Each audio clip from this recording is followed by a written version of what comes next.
বিষ্ণু ইসলাম একবার ওয়াশরুম সেরে এসে দেখলেন কে যেন অজুর পানি রেখে গিয়েছে। জিজ্ঞেস করলেন কে রেখেছে, বলা হলো আব্দুল্লাহ ইবনে আব্বাস রেখে, ছোট্ট আব্দুল্লাহ। বিষ্ণু ইসলাম খুশি হয়ে গেলেন, হায় রে, সে কিভাবে খেয়াল করলো, আমি এখন ওয়াশরুম থেকে আসলেই তো আমার অজুর পানি লাগবে।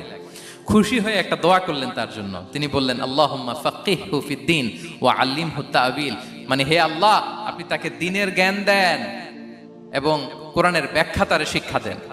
বিশ্বনবীর এই দোয়া এমন ভাবে কবুল হয়েছে, এই আব্দুল্লাহ ইবনে আব্বাস যত মুফাসসির পৃথিবীতে আসবে সকল মুফাসসিরদের সম্রাট হিসেবে আল্লাহ তাকে কবুল করেছেন। বিশ্বনবীর দোয়া তারা পেয়েছেন।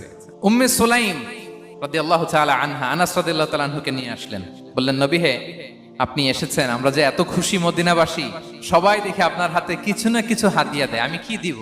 কিছু দেয়ার নাই, কিছু দেয়ার নাই, আমি গরিব মানুষ, আমি আমার নাড় ছেঁড়া ধন, কলিজার টুকরা আনাস, আমার শিশু সন্তানটারাই আপনার এই হাতে